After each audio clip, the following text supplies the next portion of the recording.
স্বামী চিন্তা করে একটা আদর্শবান মেয়ে আমি পেয়েছি, একটা আদর্শবান মেয়ে, একটা চরিত্রবান মেয়ে। কারণ বাসর ঘরে ঢুকে দেখি স্ত্রী নামাজে তারা নামাজ পড়ে দুহাত আল্লাহর দরবারে উঠায়া চোখের পানি ছেড়ে দরদর করে কান্দে, আল্লাহ তুমি আমার মাফ করে দাও। আমি কি জবাব দিব আমার স্বামীর কাছে? আমি কি জবাব দিব স্বামীর কাছে? চোখের পানি ছেড়ে ছেড়ে কাঁদতেছে। হঠাৎ স্বামী ঘরের ভিতরে ঢুকে বললেন, স্ত্রী রে তুমি এত কান্নাকাটি করছো কেন? আজকে বাসর ঘর, আজকে দুজনের মিলন হবে, দুজন কথাবার্তা বলবো। আজকে তুমি আর আমি ঘরের মধ্যে, তুমি কেন কান্দো? তোমার কান্না দেখে আমার বড় মায়া লাগছে, তুমি কেন কান্দো? কয় স্বামী রে আমি আপনার কিসের জন্য কান্দি? আমার আল্লাহ মাফ করবে কি না? আপনার হক আমি নষ্ট করেছি। কয় কেবল বাসর ঘরে আসতে পারলাম না, কেবল বাসর ঘরে আসতে পারলাম না, তুমি আমার কি হক নষ্ট করলাম? কয় না রে স্বামী আমি ভুল করেছি, ভুলের খেসারত আমার আল্লাহ কি আমারে মাফ করবে? আমার আল্লাহ কি আমারে দয়া করবে? বাসর ঘরে স্ত্রী বলেন, স্বামী রে আমি আপনার কাছে অনুরোধ করি, আমি যদি আমার কথাগুলো বলি, গোপন কথা যদি বলি, আপনি আমাকে এখনই তালাক দিয়ে দিবেন, এখনই আমাকে বাদ দিয়ে দিবেন। আমি এটা বলে ভয় পাই না, আপনি আমাকে তালাক দিবেন আমার কোনো কষ্ট নাই, আপনি আমাকে ছেড়ে দিবেন কোনো কষ্ট নাই, আপনি আমাকে বাসর ঘর থেকে তাড়া দিবেন তাতেও কোনো দুঃখ নাই। আমি শুধু এই চিন্তা করতেছি একজন আদর্শবান ছেলেকে আমি ঠকাইলাম, একজন আল্লাহ বুজুর্গ ব্যক্তি নামাজি ব্যক্তিকে আমি ঠকাইলাম। আল্লাহর দরবারে আমি কি জবাব দিব? মদিনা আলার কাছে আমি কি জবাব দিব? ছেলে ডাকতে বলে, বিবি রে তুমি আমারে কি ঠকাইলা? তুমি কেন এত কাঁদছো? বলে স্বামী রে আমি আপনার কাছে আমি লুকাইব না, আপনার কাছে আমি লুকাবো না। কারণ আমার আল্লাহর কসম করে বলি, যখন আমি আপনার আদর্শ আপনার চরিত্র আমি শুনতে পেরেছি, আপনি একজন আল্লাহওয়ালা মানুষ, জীবনে কোনোদিন আপনি জিনা ব্যভিচার করেন নাই, জীবনে আপনি কোনোদিন অন্যায় করেন নাই, কোনো মেয়ের দিকে আপনি মুখ উঁচু করে তাকান নাই। শুনেছি আসা পর আপনার যত আপনার ছোট বোন আমাকে বলেছে, কারণ আপনি এমন একটা আদর্শবান ছেলে, এই মহল্লার মধ্যে, এই মহল্লার মধ্যে কোনো মেয়ের দিকে আজ পর্যন্ত আপনি আর নজরে তাকান নাই, কোনোদিন আপনি কোনো বাজে নজরে তাকান নাই, আপনি নামাজি, আপনি ইমানদার, আপনি আল্লাহওয়ালা। এ আমার স্বামী আমি ভুল করেছি, আমারে আল্লাহ মাফ করবেনি। তবু যদি মাপ না পাই, আপনি যদি আমারে মাপ না করেন, আমি জাহান্নামী হয়ে যাব, দুঃখ নাই, কিন্তু আপনার কাছে আমি মাপ চাই, আপনার কাছে আমি ক্ষমা চাই, আপনি আমারে মাপ করবেননি। স্বামী কয়, বিবি রে বলো কি হয়েছে বলো। বলে স্বামী রে আমি একটা চক্রান্তে পড়েছিলাম, একটা ছেলের সঙ্গে প্রেম করেছিলাম, প্রেম করার পর সে আমার ছলনা করে নিয়ে গেল, নিয়ে যাওয়ার পর গত সপ্তাহ হয়ে গেল, এই এক সপ্তাহ হয়ে গেছে বিয়ের আগে আমার সঙ্গে দেখা করার কথা বলে, আমার বিয়ের কথা চলতেছিল, উনি আমাকে বলল একটু দেখা করো। দেখা করার পর আমাকে ব্ল্যাকমেল করে নিয়ে যে আমার সঙ্গে শারীরিক মিলন হয়েছে। এখন ওই সন্তানের সন্তান, ওই যুবকটার সন্তান আমার গর্ভে প্রবেশ করেছে। এই ভয়ে আমি আপনাকে ঠগাইতেছি, যদিও এক সপ্তাহ হয়ে গেছে, এক সপ্তাহের সন্তান হয়তো 10 মাস 10 দিন পরে আপনারই হবে, মানুষ বলবে আপনার সন্তান। যদি 7 মাসও হয় মানুষ বলবে আপনার সন্তান, যদি 8 মাসও হয় মানুষ বলবে আপনার সন্তান। কিন্তু আমি যে আপনারে ঠগাইতেছি, আল্লাহর আদালতে আমি কি জবাব দিব? আমি মদিনার কাছে কি জবাব দিবে? এই ভয়ে আমি কাঁদতেছি, কারণ আপনার আমি ঠগাইলাম। আমি তো নিজে ভুল করেছি, আমি ইচ্ছাকৃত কোনো ভুল করি নাই, আমি ভুলের চক্রান্তের ভিতরে পড়ে গেছিলাম, আমি নিরুপায় হয়ে গেছিলাম, এই নিরুপায় হয়ে অপরাধ করে ফেলেছি, সেই অপরাধের ফসল আমার গর্বে। স্বামী রে এই কারণে আমি আপনারে আমি কি জবাব দিব? আপনার আমি ঠগাইলাম, আমার আল্লাহ কি আমারে মাফ করবে? আমার মদিনাওয়ালার দিদার কি আমি পাবো?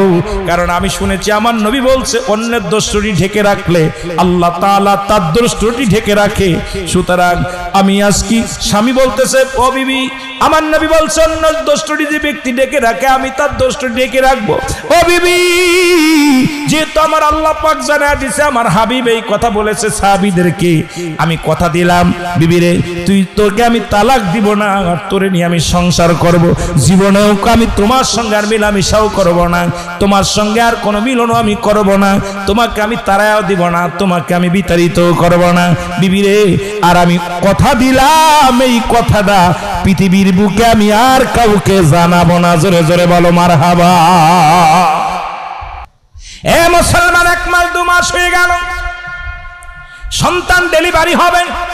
2 মাস যখন হয়ে গেল, মানুষের পার আগে ওই যুবক তার মাকে বাবাকে বুঝায় বলল, মা গো বাবা গো, তোমার বৌমাকে নিয়ে আমি অন্য একটা শহরে যেতে চাই।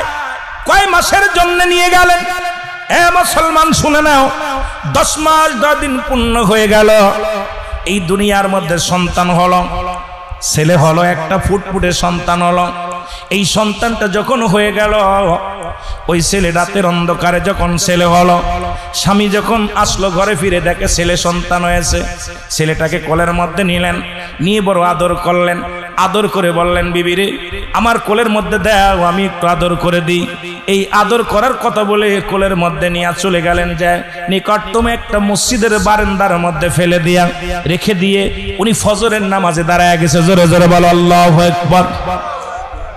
ফজরের নামাজ শেষ, এদিকে বিবি চিন্তা আছে, ওই প্রথম রাত্রে সন্তান নিয়ে গেল, ফজরের রক্ত হয়ে গেল, এখনো পর্যন্ত ছেলে নিয়ে ফিরল না স্বামী।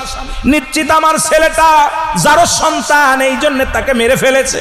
নিশ্চিত সে অবৈধ সন্তানের কারণে আমার স্বামী মেরে নিতে পারে নাই।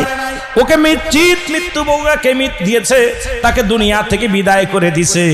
ফজরের নামাজ বাদে মুসলমান শোনো, মুসল্লিরা সালাম ফিরেছে। সালাম ফিরে দেখে মসজিদের বারান্দায় একটা সন্তান, এই ছোট্ট একটা মাসুম বাচ্চা আছে। দৌড়ে যে ওই লোকটা তুলে নিলেন, যুবক তুলে নিলেন, হাতের মধ্যে নিয়ে বলেন, এই একটা ছেলে পাওয়া গেছে, তোমরা কেউ কি ছেলের সন্ধান জানো? এই ছেলেটা পাওয়া গেছে। এই ছেলেটা কে বা কারা রেখে গেছে? কোন সবাই বলেন এই ছেলে এখন কি উপায় হবে? যুবক বলেন, আপনারা যদি মনে কিছু না করেন, আমার বিবি আছে, আমারও ছেলে মেয়ে হয় না, যদি এই ছেলেটাকে লালন পালনের দায়ভার আপনারা আমাকে দেন, তাহলে আমি দায়িত্ব নিব আজ থেকে এই ছেলের বাবা হইয়া লালিত লালন পালন করব। জোরে জোরে চিল্লায় বলেন মারহাবা। এ মুসলমান শুনে নাও, ছেলেটাকে কোলে সবাই বললেন, ঠিক আছে, যেহেতু এই মুসল্লি চাচা ছেলেটাকে দিয়ে দিলাম, ওর মানুষ করবে, লালন পালন করবে। সকালবেলা উনি দৌড়ে যে বিবিরে দিয়ে সবাইকে জানায়, গ্রামের মানুষ জানলেন, সবাই রে জানায় দিলেন এই সন্তানটা মসজিদে পাওয়া গেছে। কেউ তার যারও সন্তান বলতে পারলো না। ওদিকে বিবি কেউ খুঁটা দিতে পারলো না, কেউ অবাজান, এই বিবি কেউ অসতী বলতে পারলো না। দৌড়ে যায় ডাক দে বলে, বিবি রে আমার দেরি হয়ে গেছে, এই নাও তোমার কলিজার টুকরা সন্তান। কয় স্বামী রে সারা রাত নিয়ে রাখলা? কয় নিয়ে রাখলাম এই কারণে রে বিবি, কারণ তোমার দিকে কেউ আঙ্গুল তুলবে না, আমার বাবা মা আঙ্গুল তুলবে না, আমার ভাই বাতি আঙ্গুল তুলবে না, কারণ এই সন্তান যে আমার, আমি তো এটাও কারোর কাছে জানালাম না, কেউকে টের পেতে দিলাম না, কারণ এই সন্তানটা যে অবৈধ সন্তান, তবু আমি তাকে লালন পালন। সন্তান তো কোনো অপরাধ করে নাই, ভুল করেছে একটা, তুমি ভুল করেছো, ভুল করেছে সেই যুবকটা, সেই ভুলের খেসারত তো তুমি দিতে পারো না, আমি দিতে পারি না। এই মাসুম বাচ্চা তো কোনো ভুল করে না, এই মাসুম বাচ্চাটাকে ও বিবি আজ থেকে পালিত পুত্র হয়ে আমাদের থাকবে। এই পালিত পুত্র বলে মারে জানায়া দিলেন, বাবারে জানায়া দিলেন, চিঠি লিখে জানায়া দিলেন, মা একটা সন্তান পেয়েছি, মা বাবা একটা সন্তান পেয়েছি, একটা ছেলে পেয়েছি, আজ থেকে তারে লালন পালন করব। তুমি আমি জানলাম এটা তোমার ওই, তুমি জানো তোমার ওই স্বামীর সন্তান, আমি জানি তোমার গর্ভের সন্তান, আমাদের মধ্যে সীমাবদ্ধ থাকবে।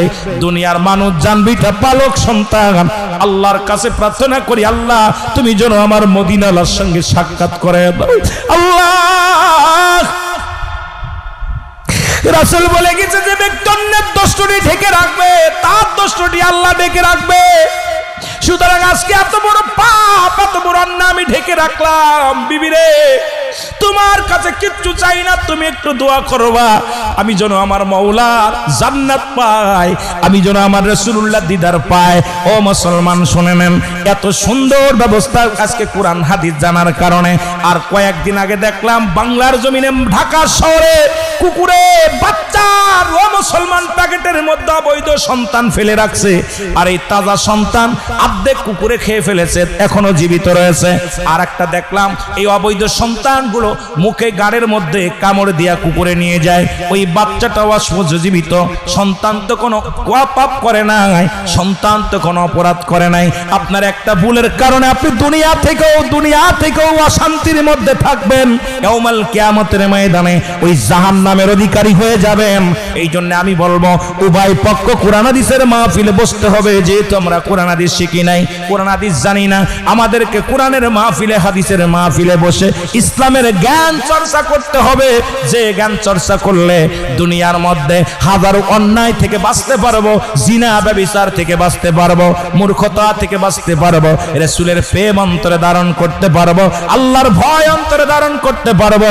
ও মুসলমান শুনে নাও, আমার আল্লাহর অনুগত হতে পারবো, রাসূলের অনুগত হতে পারবো। জোরে জোরে চিল্লায়া বলা যাবে না মারহাবা। এ দুনিয়ার মুসলমান,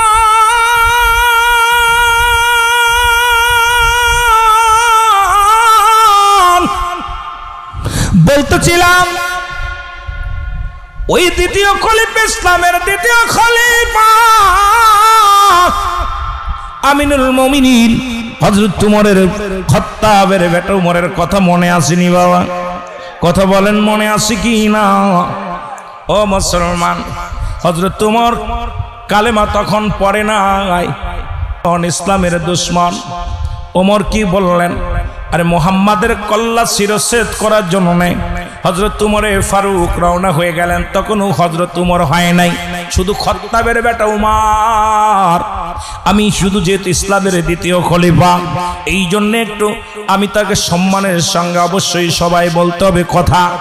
এ মুসলমান শুনে নাও, খাত্তাবের বেটা উমর খোলা তরবারি নিয়ে রাসূল কাদ্দা করতে গেছে।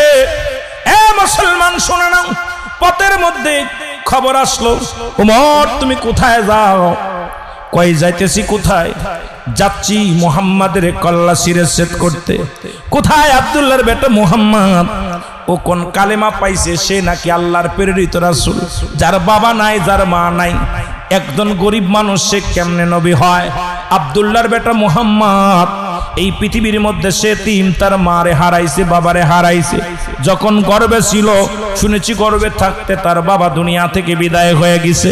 যখন সে দুনিয়ার মধ্যে আগমন করেছে, তখন তার মা দুনিয়া থেকে বিদায় হয়ে গেছে। আমার আল্লাহ বলেন, শুধু বান গল্প নয়, আল্লাহ বলে হাবিবদের জানা, আল্লাহ আমার নবীরে জানে, আলাম ইয়াজিদকা ইয়াতীমান ফা। আল্লাহ ডাকতে বলে, হাবিব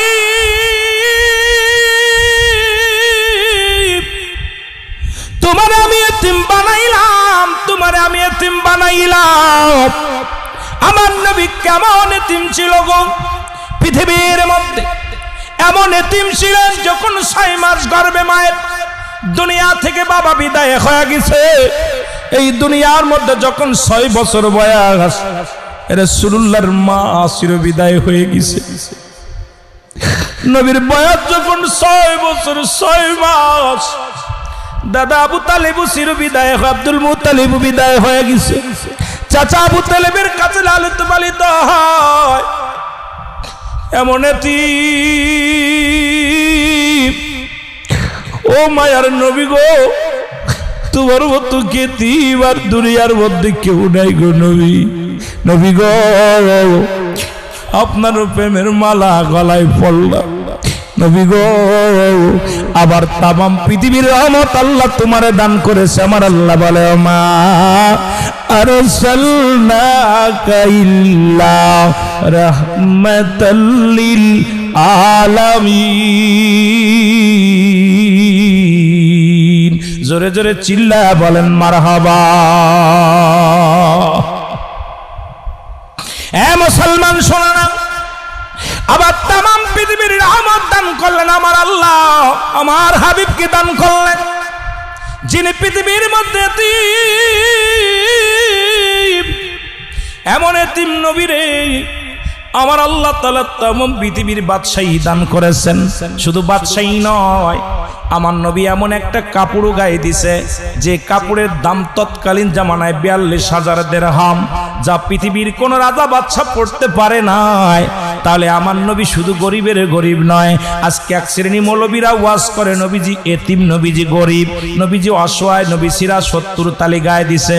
আরে মৌলবী সব শোনো, আমার নবী শুধু এতিম ছিল না, আমার নবী মুসলমান, আমার নবী শুধু গরিব ছিল না, আমার নবী ৭০ তালি কাপড় শুধু গায়ে দেয় নাই, আমার নবী এত দামি কাপড় গায়ে দিছে পৃথিবীর কোন রাজা বাদশা পড়তে পারে নাই। তৎকালীন জামানায় ৪২,০০০ দিরহাম। এখন বলেন আজকের জামানায় কত তার দাম? এত দামি কাপড়, এত দামি পোশাক পৃথিবীর কোন রাজা বাদশা পর্যন্ত গায়ে দিতে পারে নাই। জোরে জোরে চিল্লায় বলা যাবে না মারহাবা? একটু মহব্বতে বলেন আল্লাহু আকবার।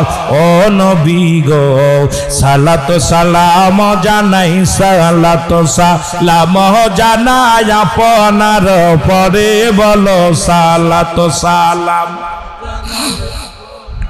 পরে ও নবী গো আমরা, ও গো আমরা গুনাহগার গো নবী, আমরা গুনাহগার বলো আমরা গুনাহগারে ও নবী গো, ও নবী ও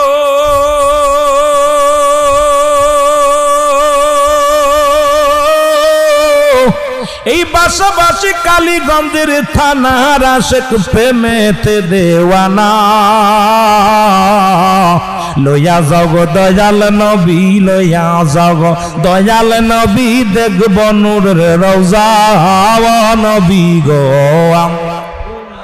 আরো জোরে বলেন আমরা গুনাহগার গো নবী, আমরা গুনাহগারে বলো আমরা গারে নবী গো আমরা।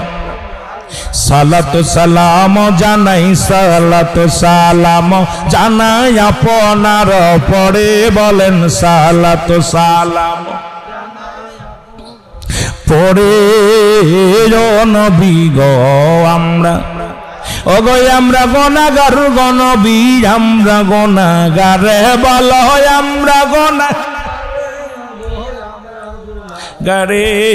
ও নবী গো। ও নবী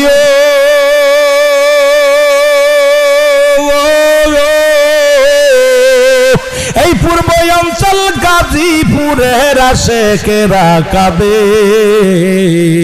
দাও দেখা দাও দয়াল নবী, দাও দেখা দাও দয়াল নবী, একটি বার আমারে ও নবী গো। আরো জোরে বলেন আমরা গুনাহগার গো নবী, আমরা গুনাহগারে বলো আমরা আমরা গুনাহগারে বলো আমরা গুনাহগার গো নবী গারে ও নবী গো। সালাত সালাম জানাই, সালাত সালাম জানাই আপনার পরে বলেন সালাত সালাম আপনার পরে ও নবী গো। ও নবী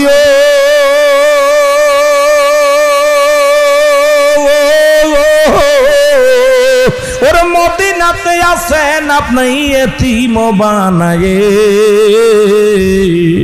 ও নবী ও গো মদিনাতে আছেন আপনি এতিম বানায়ে। এই আশেকে কান্দি বসে, এই আশেকে কান্দি বসে বাংলার জমিনে নবী গো।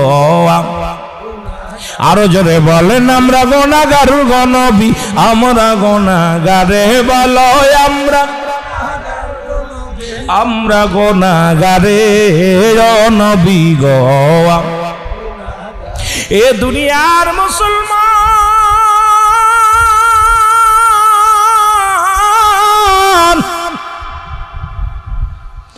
খাত্তাবের বেটা উমর বলে আব্দুল্লাহর বেটা মুহাম্মদ কেমনে নবী হয়? আর উনি মানুষ মানুষদেরকে জানায় আল্লাহ ছাড়া কোনো মাবুদ নাই, কোনো ইলা নাই। ইসলামের দ্বিতীয় খলিফা হযরত উমর ফারুক রাদিয়াল্লাহু তাআলা আনহু, উনি কি করলেন? আদর্শ মানুষের কাছে গেলে মানুষ ভালো হয়ে যায়, প্রমাণ একটা দিয়ে যায়, দিলের কান্ডা লাগা। শোনো, ওনার ভগ্নিপতি আবু সাইদ, নাম কি? আবু সাইদ। বোন হলো, ওনার বোনের নাম হলো ফাতিমা। রাসূলকে হত্যা করার জন্য নবী কালেমার দাওয়াত দেয়, ইসলামের দাওয়াত দেয়। আর এই দাওয়াত শুনে উমরে ফারুক ক্ষিপ্ত হয়ে গেলেন। সেই দাওয়াতটা কি? লা ইলাহা, নাই কোনো ইলাহ।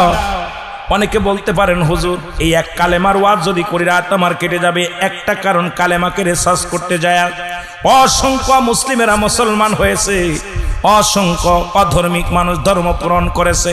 শুধু একটা রিসার্চ করতে যায় কালেমাটা লা ইলাহা, নাই কোনো ইলাহ। যদি না থাকে ইলাহ, যদি না থাকে কে সেই ইলাহ, এটা শুধু রিসার্চ করতে যাইয়া এটা অসংখ্য মানুষ, মাইকেল জ্যাকসনের মতো মানুষ মুসলমান। শোনো, ভারতের ধর্মযাজক যাজক বলে, ধর্মগুরু বলা হয়।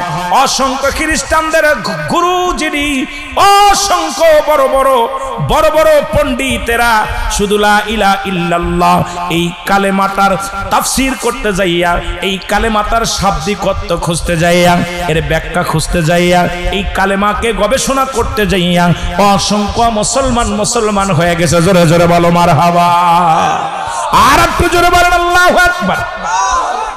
এই কালেমাটা পড়তে যায় বললে একটু কথা আমি চলে যাই মুসলমান।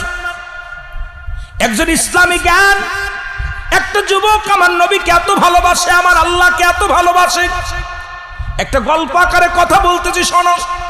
আবার হয়তো বলতে পারেন হুজুর আপনি আবার কি গল্প শুরু করলেন? শোনেন, আমি কালেমার পরে যেতেছি, ওমরের দিকে একটু পরে যেতেছি, আগে কথাগুলো বলে আসি। কষ্ট হচ্ছে? আতিউল্লাহ, আল্লাহর অনুগত্য,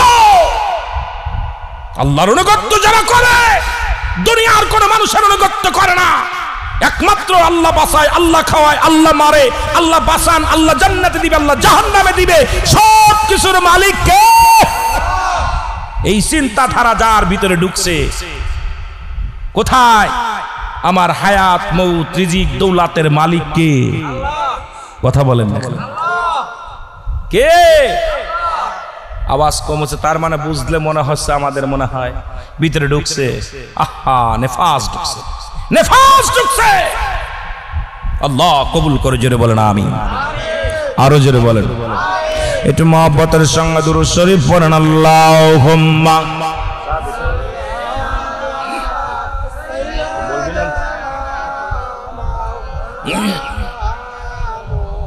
ওয়ালা আলি।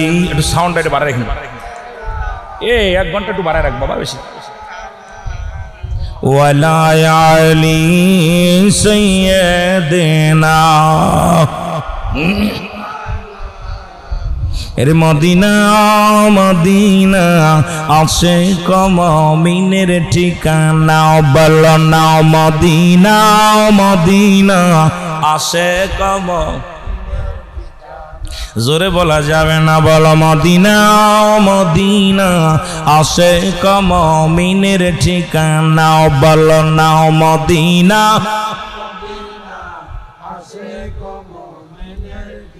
আয় হায় দিদার চেয়ে কাঁদো তোমরা, দিদার চেয়ে কাঁদো তোমরা, হও না নবীর দিওয়ানা, মদিনা মদিনা আশিক মুমিনের ঠিকানা, বলো না মদিনা মদিনা আশিক মুমিনের ঠিকানা। দাদু ভাই, আমি তো মনে হয় 3 বার আপনাদের ভিতরে বের হলে আসলাম, কিন্তু আপনাদের ভিতরে সেই প্রেম পাচ্ছি না।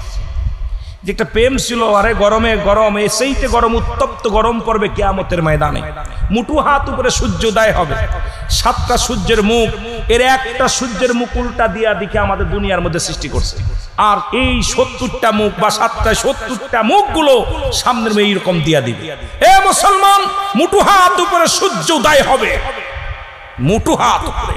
মানুষগুলো পুড়ে শেষ হয়ে যাবে, মানুষগুলো কয়লা হয়ে যাবে। এটা জাহান্নাম পৃথিবীতে দুইবার নিঃশ্বাস, একবার নিঃশ্বাস ছাড়ে, একবার নিঃশ্বাস নেয়। জাহান্নাম যখন নিঃশ্বাস ছাড়ে, জাহান্নাম যত নিকটবর্তী যার থেকে তত দূরে তত সেই জায়গা উত্তপ্ত গরম বেশি। যত কাছে জাহান্নাম, যত কাছে তত গরম সেখানে বেশি।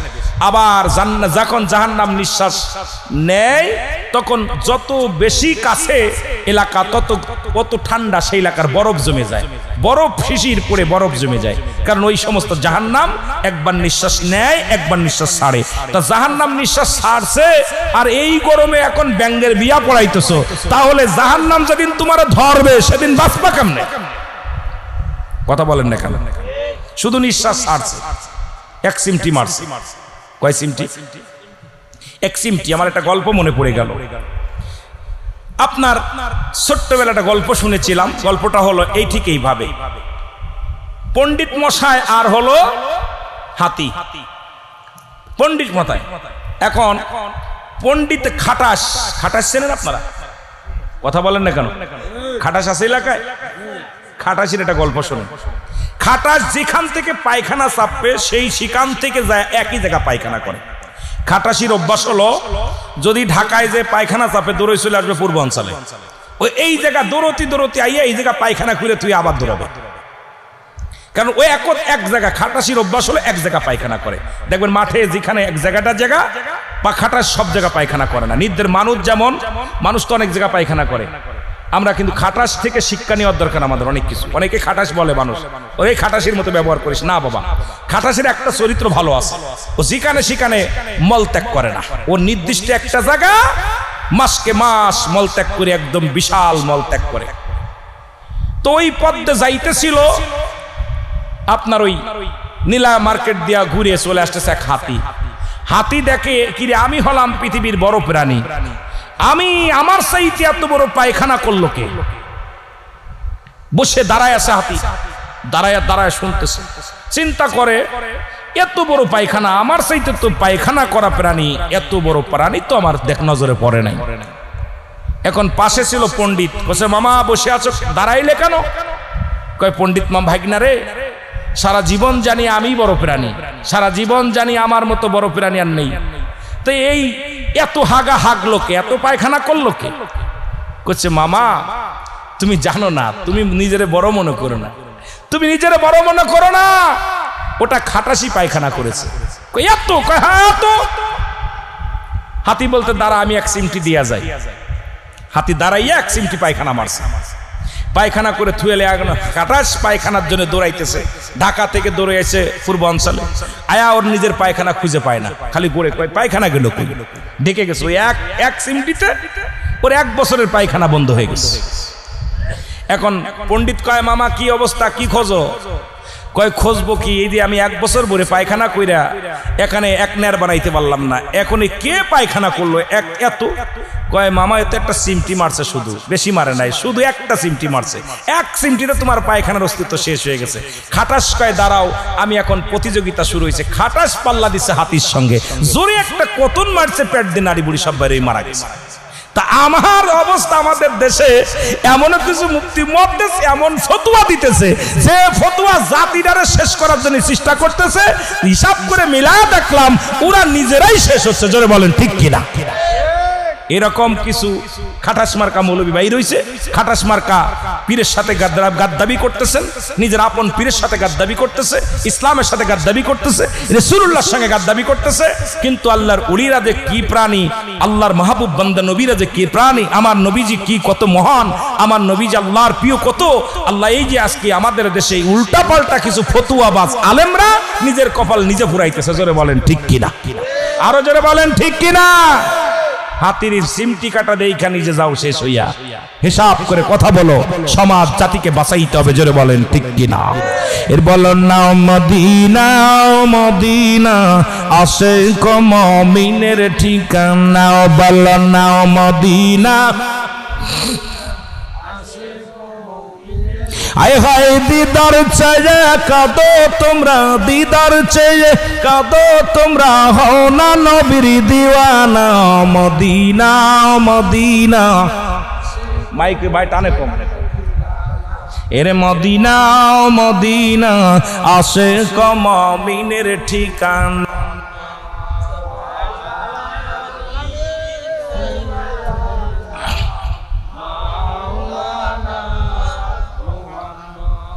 কবরে দুইটা মহিলা কথা বলেছে, নাম্বার 1 মা রাবিয়া, নাম্বার 2 মা আম্মাজান খাদিজাতুল কুবরা। জোরে বলা যাবে না মারহাবা।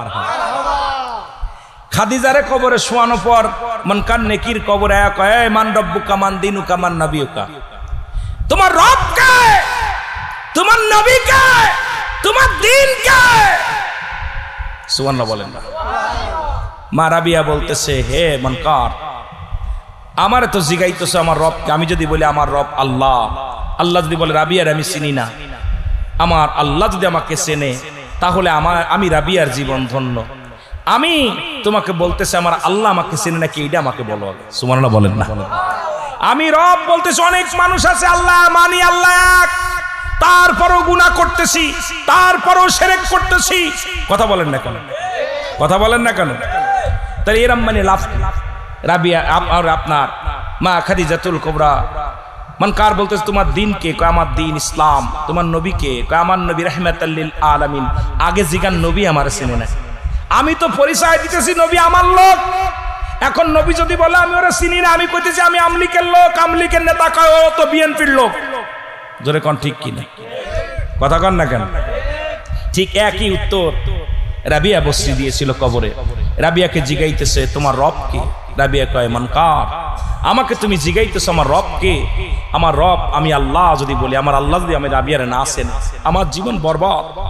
যে মৌলার জন্য আমি রাত জেগে ইবাদত করেছি, যে মৌলার জন্য আমার জীবনকে কুরবানি করে দিয়েছি, যে মৌলার জন্য আমি সারা নিশি জেগে জেগে ডেকেছি, যে মৌলার জন্য আমি না খেয়ে জীবনটাকে শেষ করে দিয়েছি, যে মৌলার জন্য আমি জীবনটা কোনোদিন বিয়া করিলাম না, যে মৌলার জন্য জীবন কখন যৌবন আসছে বুঝতে পারি নাই, যে মৌলার জন্য আমি রাবিয়া জীবনে সব ত্যাগ করেছি, সেই মৌলা যদি বলে আমি রাবিয়ারে চিনি না, তাহলে আমার তো জাহান্নামে নিয়ে যাবে।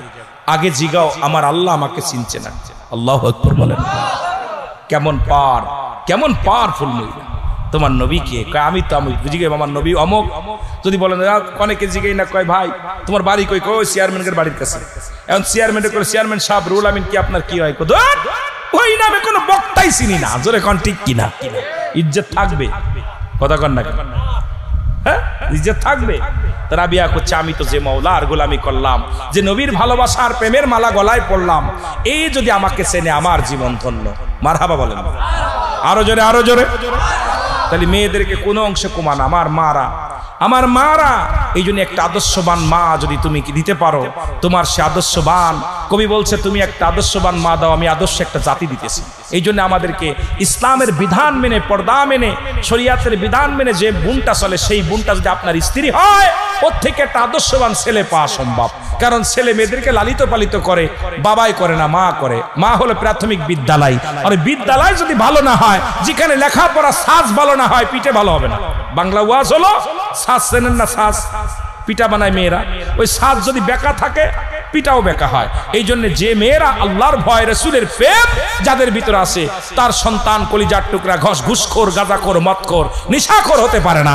ওই আগে দরকার সাজটা ভালো। ওই মা জাতিকে আমাদের এক করতে, কেন আমি ব্যবসা করি, আমি চাকরি করি, আমি ওয়াজ নসিহত করি, আমি দেশের বাইরে থাকি, আমি তার সন্তানকে লালন পালন করব না। ওই সন্তানের পুরো দায় টাকার পিছে আমি দৌড়াইতেছি, কিন্তু আমার সন্তানকে লালন পালনের দায়ভার আমার স্ত্রীর উপরে। তাহলে আমাকে একটা আদর্শবান স্ত্রী যদি হয়, তাহলে ওই স্ত্রী কখনো বেগানা পুরুষের হাত ধরে রিসোর্টে যাবে না। কোনদিন আমার সন্তানকে রেখে অন্য পুরুষের সঙ্গে জিনা ব্যভিচারে লিপ্ত হবে না। কোনদিন ওই স্ত্রী আমাকে রেখে আমার হক নষ্ট করবে না। সে জীবন বিলিয়ে দাঁতের দাঁত কামড়ায় ধরে রাখবে, বছরকে বছর পড়ে থাকবে, তবু কোনো তার নিজের সতীত্ব নষ্ট করবে না, তার স্ত্রী স্বামীর হক নষ্ট করবে না। যদি বলেন শুধু জ্ঞানের অভাব থাকার কারণে সমস্ত মানুষগুলো নোংরার পথে চলে যাচ্ছে। যদি বলেন ঠিক কিনা? এই জন্য আমাদের মা জাতিদেরকে আগে দরকার আদর্শবান মা। আপনার ওই হ্যামিলিয়ান্না কে যেন বলেছে, হ্যামিলিয়ান্না কে বলেছে যে তুমি আমাকে একটা আদর্শবান মা দাও, আমি একটা আদর্শ জাতি। কে বলেছে এটা? নেপোলিয়ান না হ্যামিলিয়ান, কয়েকটা কবি বলছে যে তুমি আমাকে একটা আদর্শবান মা দাও। আদর্শ জাতি যদি বাঁচাও, আদর্শ একটা মা আমাকে উপহার দাও। কথা বোঝেন নাই? আদর্শ মা আগে দরকার। আজকে দেখলাম ওই যে কথা বলতেছিলাম যে আদর্শ মা না হওয়ার কারণে 16 বছরের মাসুম, 16 মাসের মাসুম বাচ্চা পায়খানা মল খেয়ে এরপরে প্রস্রাব খেয়ে বাঁচতে পারে নাই, চিৎকার কারো কানে যায় নাই, মায়ের কানে যায় নাই। মা তো ঠিকই ফুর্তি করতেছে, অন্যের পর বিছনা গরম করতেছে, কিন্তু নিজের কলিজার টুকরা সন্তানের প্রতি মায়া নাই। মায়া থাকবে কেন? কারণ ওর তো সেই জ্ঞান, ইসলামের জ্ঞান, দ্বীনের জ্ঞান, রাসূলের মহব্বত, কোরআনের জ্ঞান তার ভিতরে নাই। না থাকার কারণে নোংরা পথে পা বাড়াইছে। জোরে বলেন ঠিক কিনা? আরো জোরে বলেন ঠিক কিনা? একটু মহব্বতের সঙ্গে দুরূদ শরীফ পড়েন। আল্লাহুম্মা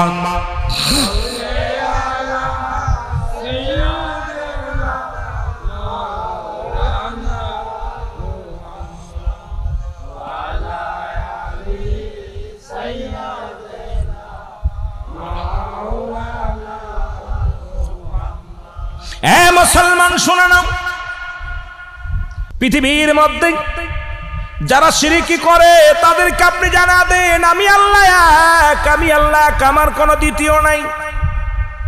দ্বিতীয় আছে? কথা বলেন। তাহলে সাহায্য চাবো কার কাছে? উলামা একরাম হাত পেতে সাহায্য চায় আল্লাহর কাছে। আর একদল বাতিলেরা লামাযাবিরা বলে মোনাজাত করা যাবে না। এ লামাযাবির গোষ্ঠীরা শোন, কোথায় দোয়া করা যাবে না আমাকে দেখাইতে হবে। কিন্তু তোদের কিতাব মুফতি শফিক আহমেদের লেখা ফতোয়ায়ে দেওবন্দের মধ্যে 2য় খণ্ডের মধ্যে 33 নম্বর পৃষ্ঠা মুফতি শফিক আহমেদের লেখা, তোদের বাবার বাবা যার কিতাব পড়ে লেখাপড়া করেছিস, যারা মুফতি হয়েছিস, এই লামাযাবিরা শুনে নেন, মুসলমান শুনে নেন, এই কিতাবের মধ্যে যারা বাতিলেরা দেওবন্দ মাদ্রাসায় যারা লেখাপড়া করেন, যারা কওমি মাদ্রাসায় লেখাপড়া করেন, এ মুসলমান শুনে নেন, উনি বললেন 5 ওয়াক্ত নামাজ পড়ে জিয়ারত করে সর্বহালাতে আল্লাহর দরবারে 2টি হাত উঠাই দোয়া করা উত্তম মুস্তাহাব। একটা হারাম লেখা দেখাইতে পারলে তোর বাড়ি সারা জীবন চাকর থাকবো, একটা খানা খাবো না, পয়সা নিব না। কোথায় লেখা আছে হাত উঠায় দোয়া করা যাবে না? কোথায় লেখা আছে হারাম? একটা দলিল দিতে পারলে জীবনে তোমার সঙ্গে আমার বোঝাপড়া হবে। জীবনে একটা টাকা চাই না, খাবার চাই না, একটা দেখায় দাও হারাম কোথায় লেখা আছে দেখতে চাই। জোরে বলেন আল্লাহু আকবার। আজকে আল্লাহর কাছে প্রার্থনা করে সেই লামাযাবিরা। আজকে আশ্চর্য হয়ে গেলাম, যারা মুনাজাতের বিরোধিতা করছে তারা দেখলাম উল্টো দিকে হাত উঠায়া দোয়া করে আল্লাহ দাও, চান্দি পুড়ে যায়, কপাল পুড়ে যায়, মানুষ মারা যায়। দেখি দোয়া করে নবীজি দুভাবে দোয়া করতেন, একটা হলো সিধা আর একটা উল্টা। আজকে দেখি সেই লামাযাবিরাই উল্টো দিকে হাত উঠায় দোয়া করে আল্লাহর দরবারে। কেবল ঠেলায় পড়ছে, জোরে জোরে চিল্লায় বলো আল্লাহু আকবার। মুনাজাতের দুধ পৃথিবীর মধ্যে শরিয়াতের কিবলা হলো কাবা। শরিয়াতের কিবলার নাম কি? শরিয়াতের কিবলার নাম হলো কাবা। দুজানের কিবলার নাম হলো রাহমাতাল লিল আলামিন। মুনাজাতের কিবলার নাম হলো আরশে আজিম। এখন আরশে আজিম যে ব্যক্তি চিনেছে সে আল্লাহর দরবারে হাত পাতবে। আমি সাধুবাদ জানাই, তোমাদেরকে সাধুবাদ জানাই, কারণ আল্লাহর দরবারে চাও। আমার আল্লাহ অসীম, আল্লাহ ক্ষমাশীল, আল্লাহ দয়ার সাগর। আমার আল্লাহ বান্দার মনের কাকুতি মিনতি শোনে। হাত উঠায় দোয়া করো, প্রার্থনা করো, গুনাহ হবে না। জোরে জোরে চিল্লায় বলা যাবে না মারহাবা। আমি যে কথা বলতেছিলাম, শুধু ব্যঙ্গের বিয়ে নয় মুসলমান। আর এক দল দেখলাম নারী পুরুষ একত্রিত হইয়া কাদা লাগাইয়া একটা গান গাছে, দেওয়া তুমি নামরে হরিশকন গগনে। আমি আশ্চর্য হয়ে গেলাম। ওলামা একরাম মসজিদে যে দোয়া চায়, ওলামা একরাম আল্লাহর দরবারে প্রার্থনা করে, নামাজ আদায় করে, কিন্তু একদল বেঈমানের দলেরা তারা নাস্তিক। ওই নাস্তিকেরা দেখলাম রাস্তার মধ্যে ঘোরাঘুরি করে, নারী পুরুষ একত্রিত হইয়া তারা বাড়িতে বাড়িতে যায় পানি ঢালে দেয়া কি করতেছে, ঘোরাঘুরি করতেছে আর লাফালাফি করতেছে, বৃষ্টি দাও বৃষ্টি দাও। আল্লাহ পাক অসন্তুষ্ট হয়ে যাবে। আজকে চারিদিকে শুধু গজব আর গজব, গজব আর গজব। জোরে বলেন ঠিক কিনা? এমন গজব হয়েছে মুসলমান শোনো। ওই আমেরিকার মধ্যে শুনলাম, দেখলাম গতকালকের নিউজ দেখলাম, জনম দুঃখিনী মা তার কলিজার টুকরা সন্তানকে, 16 মাসের বাচ্চা, কত মাসের দেখেছেন যারা মিডিয়া দেখেছেন মুসলমান শোনো, 16 মাসের মাসুম বাচ্চা একটা কন্যা সন্তানকে ঘরের মধ্যে তালাবদ্ধ দিয়া এই মা চলে গেছে বেগানা পুরুষ নিয়ে চলে গেছে হানিমান করতে, পুরুষের সঙ্গে পাতলা জর্জেট কাপড়গুলো নিয়ে, খাবার পানি নিয়ে, স্বামীর হুকুম ব্যতীত মা সন্তানকে ঘরবন্দি তালাবন্দি করিয়া মা চলে গেছে 10 দিনের সফরে। 10 দিন, একদিন নয়, 2 দিন নয়, 10টা দিন, 16 মাসের বয়স শিশুটাকে রেখে গেছে। এই শিশু দেখলাম ঘরের মধ্যে পায়খানা করছে, প্রস্রাব করেছে। আমার নবীজি 10 বছর বয়স যখন অনাবৃষ্টি, মক্কা মরুভূমির সমস্ত পশু পাখিগুলো অনাবৃষ্টিতে পিপাসায় কাতর হলো, আমার নবীজি তখন কাবার মালিক আল্লাহর কাছে প্রার্থনা করার পর আল্লাহ বৃষ্টি দিয়েছিল। সুবহানাল্লাহ বলেন, আরো জোরে বলেন। অসংখ্য উলামা ইকরাম মসজিদে, মাঠের মধ্যে, বাজারের মধ্যে দোয়া প্রার্থনা করতেছে, আল্লাহ আমাদের উপরে বৃষ্টি দাও। কিন্তু এমনই একটা জাহিলা জামানা দেখলাম উত্তরঙ্গে ব্যাঙ্গের বিয়ে পড়াইছে 50 লক্ষ টাকা দেলমোহর। কত টাকা? ব্যাঙ্গের বিবাহ দিচ্ছে। আমার আল্লাহ নারাজ হয়ে গেছে আমাদের উপরে। আমি আশ্চর্য হয়ে গেছি। সাক্ষীর বিয়ে পড়াইতেছে এক হুজুর, টুপি মাথায় আছে, দাড়িও ভালো আছে, হুজুরি পাঞ্জাবি গায়ে বসে আছে, বিয়ে পড়াইতেছে। আর দেলমোহর 2 মহিলা আছে, মেয়ে সাজায় একজন আর ছেলে এক সাজায়। অসংখ্য বেগানা পুরুষ পাশে দাঁড়িয়ে আছে, অসংখ্য মেয়েরা দাঁড়িয়ে আছে, অসংখ্য পুরুষেরা দাঁড়িয়ে আছে। হুজুরে বিয়ে পড়াইতেছে 50 লক্ষ টাকা দেলমোহরে। অমকের মেয়ে ব্যাং আর ব্যাঙ্গিনী না কি যেন, মোটামুটি স্ত্রী ব্যাং আর পুরুষ ব্যাং, দুইটারে নিয়ে বিয়ে পড়াইতেছে। ভালো শাড়ি পরাইয়া, নাক পরাইছে, কানেরটা সোনার কানেরটা দিচ্ছে, দেখি এর ভিতর কান পুরাই কানেরটা দিছে, গলার মধ্যে চেন দিছে, সোনার চেন দিয়া 100 যাত্রী নিয়ে রওনা হয়ে গেছে ব্যাঙ্গের বিয়ে। নাউজুবিল্লাহ বলা যাবে না? আরব জোরে বলেন নাউজুবিল্লাহ। এই সমস্ত শিরিক করছে, জোরে বলেন ঠিক কিনা? আল্লাহ বলেন কুল্লুহু আল্লাহু আহাদ আল্লাহুস সামাদ লাম ইয়ালিদ ওয়া লাম ইউলাদ ওয়া লাম ইয়াকুল লাহু কুফুয়ান আহাদ। জোরে বলা যাবে না সুবহানাল্লাহ? আল্লাহ বলেন হাবিব ওদেরকে জানায়া দেন, ওই শিশু ক্ষুধার যন্ত্রণায় মা মা করে চিৎকার মেরেছে। ওই জাহিলা জামানা কেমন মা, মা সন্তানের কান্না। পৃথিবীর মধ্যে যদি সিজার হয়, যদি কষ্ট করে ডেলিভারি সন্তান হয়, সন্তান যদি কানা হয়, সন্তান যদি বোবা হয়, সন্তান যদি খোড়া হয়, তবু মা দেখে দুনিয়ার সব দুঃখ ভুলে যায়। পশুগুলো দেখেও কি শিক্ষা নেওয়া যায় না?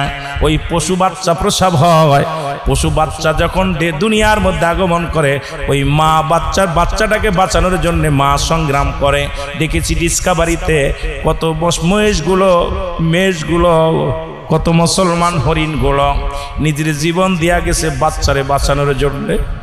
ওই বাচ্চাটা যখন, ছোট্ট বাচ্চাকে যখন হিংস্র প্রাণী বাঘ যখন আক্রমণ করেছে, মা জননী বাচ্চাকে বাঁচানোর জন্য জীবনটা কুরবানি করে দিয়ে গেছে।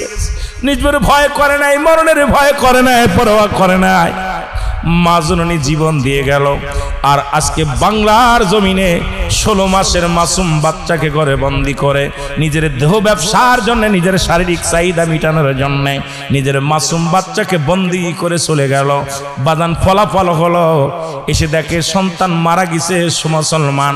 ওই 16 বছরের বাচ্চা শুকায়া কঙ্কাল হয়ে গেছে, আর না ফিরার দেশে চলে গেছে, না ফিরার দেশে চলে গেছে মুসলমান। এটা কি কিয়ামতের আলামত না?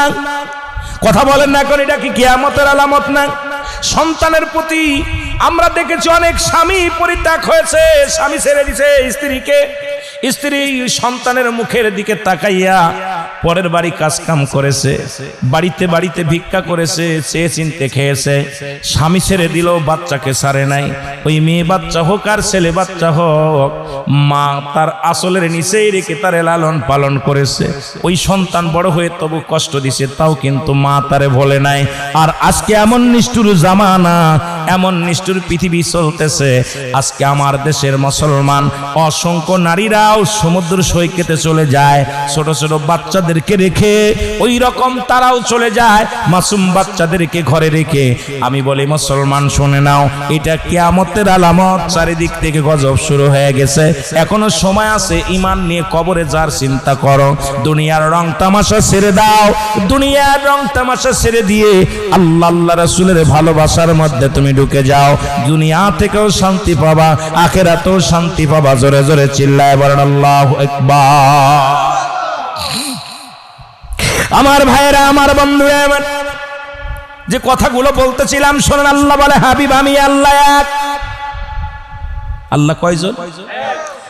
কোরআন থেকে বলতেছিলাম সূরা ইখলাস। আল্লাহ বলেন কুল্লুহু আল্লাহু আহাদ। আমার সাথে পড়েন না, কুল্লুহু আল্লাহু আহাদ আল্লাহুস সামাদ লাম ইয়ালিদ ওয়া লাম ইউলাদ ওয়া লাম ইয়াকুল লাহু কুফুয়ান আহাদ। এ মুসলমান শুনে নেন, যখন মক্কা মদিনার বুকে আমার রাসূল ডাকলেন কালেমার জন্য, ইসলামের জন্য, আল্লাহর বিধান মানার জন্য, অসংখ্য মানুষের যখন দাওয়াত দিতে লাগলেন, মূর্তি পূজারীদেরকে দাওয়াত দিতে লাগলেন, যখন প্রতিমা পূজারীদের যখন দাওয়াত দিতে লাগলেন, চন্দ্র পূজারীদের যখন দাওয়াত দিতে লাগলেন, তখন এই আল্লাহ পাক আমার হাবিবরে জানায়া দেয়, হাবিবরে আপনি ওদেরকে জানায়া দেন ওরা এগুলো যেন ছেড়ে দেয়। আমি আল্লাহ এক, যেন ফিরে আসে আমার দিকে। আমি আল্লাহ এক, আমার দ্বিতীয় কেউ নাই, শরীক যেন না করে। কারণ যখন চন্দ্র পূজা করে, চন্দ্রের কাছে সাহায্য চায়, তখন আমার চাইতে চন্দ্রের কাছে শরীক হয়ে যায়। ওটা আমার শরীক নয়, কারণ পৃথিবীর মধ্যে আমি আল্লাহ কাউকে জন্ম দিই নাই, কারো থেকে জন্ম নেই নাই। আল্লাহু আকবার বলো না। আল্লাহর কোন ছেলে মেয়ে আছে? জোরে বলেন আছে নাই? আল্লাহ কাউকে জন্ম দেয় নাই, কারো থেকে জন্ম নেয় নাই। সুতরাং দ্বিতীয় কারোর কাছে সাহায্যের প্রশ্নই আসে না। কারণ কিয়ামতের ময়দানে ওই শ্রেণী মানুষকে লাঞ্ছিত করবে আমার আল্লাহ, শিরিক গুনাহকারী, যারা শিরিকি গুনাহ করে। ও মুসলমান শোনো, 5 শ্রেণী মানুষের দোয়া কবুল হয় না, তাদের ফরিয়াদ কবুল হয় না, তাদের যাকাত কবুল হবে না, তাদেরকে আল্লাহ মাফ করবে না, তাদেরকে হজ কবুল হবে না। এই 5 শ্রেণী মানুষের মধ্যে 1 শ্রেণী মানুষ হলো মুসলমান শিরিককারী, 2 নাম্বার হলো মুসলমান হিংসুটে মানুষ। হিংসা, মুসলমান শোনো, যার অন্তরের মধ্যে হিংসা আছে, হিংসুটে মানুষগুলো আমার আল্লাহ কোন দোয়াই তাদের কবুল করেন না। হিংসুটে মানুষের প্রার্থনা আল্লাহ কবুল করে না, হিংসুটে মানুষের কথা আল্লাহ শোনেন না, হিংসুটে মানুষের প্রার্থনা আল্লাহ কবুল করে না, হিংসুটে মানুষের নামাজ রোজা হজ কবুল হয় না, হিংসুটে মানুষের সব কিছু বরবাদ হয়ে যায়। অহংকারী হিংসুটে মানুষগুলো শেষ হয়ে যাবে। 1 নাম্বার বলতেছিলাম মুসলমান শিরিক করা। আল্লাহ থেকে শিরিক করে যারা আল্লাহ সাহায্য বাদ দিয়ে অন্য সাহায্য চায়, এই পৃথিবীর মধ্যে সব কিছুর মালিক আমার আল্লাহ। আমরা অনেকে হাসতে হাসতে গুনাহ করি, এই জমিটা ছিল বিলে বাঁচলাম, এই মানুষটা ছিল বিলে বাঁচলাম, এই ফসলটা ছিল বিলে বাঁচলাম, চাকরি ছিল বিলে বাঁচলাম। না না, শিরিক করা যাবে না। শিরিকি গুনাহ আমার আল্লাহ মাফ করবে না। আল্লাহর সঙ্গে শিরিক করা যাবে না। যদি বলতেন আল্লাহ আমার সন্তানটা চাকরি ছিল, রসিল আল্লাহ আমাকে দয়া করেছে, কোনো গুনাহ হবে না, নেকি হবে। যদি বলেন আল্লাহ তুমি জমিনের মধ্যে ফসল দিয়েছো, এই ফসলের ওসিলায় আল্লাহ তুমি আমারে বাঁচায় রাখছো, কোনো গুনাহ হবে না। আমরা অধিকাংশ মানুষ হাসতে হাসতে জিনা কমা, হাসতে হাসতে শিরিক করে ফেলি। এই শিরিকি গুনাহ অধিকাংশ আমার মা বোনেরা করে। খবরদার, খবরদার, শিরিকি গুনাহ করা যাবে না। আল্লাহর সঙ্গে কাউকে শরীক করা যাবে না। আমার আল্লাহ বলে হাবিব ওদেরকে জানায়া দেন আমি আল্লাহ এক, আমার কোনো দ্বিতীয় নাই, আমি কাউকে জন্ম দিই নাই, কারো থেকে জন্ম নিই নাই। আর আসমান জমিনের মধ্যে আমার সমতুল্য, আমার সমকক্ষ আর কেউ নাই। সুতরাং একমাত্র সিজদা পাওয়ার যোগ্য হলো আমার আল্লাহ, একমাত্র সাহায্য দেওয়ার মালিক হলো আমার আল্লাহ, সব কিছুর মালিক আমার আল্লাহ। জোরে বলেন মারহাবা। তবে 6 শ্রেণীর মানুষের দোয়া চেয়ে তাদের কাছ থেকে দোয়া চাওয়া জায়েজ, তাদেরকে মাধ্যম দেয়া কিছু চাওয়া জায়েজ।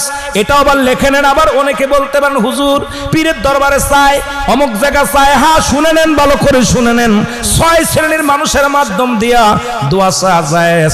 ও বাবারা শুনে নেন, পূর্বাঞ্চলের মানুষেরা শোনো। 1 নাম্বার হলো নবীগণ। নবীগণ যদি দোয়া করে কোনো ব্যক্তির জন্য, যদি নবীগণ প্রার্থনা করে, যদি তার পক্ষে চলে যায়, তার কপাল খুলে যায়।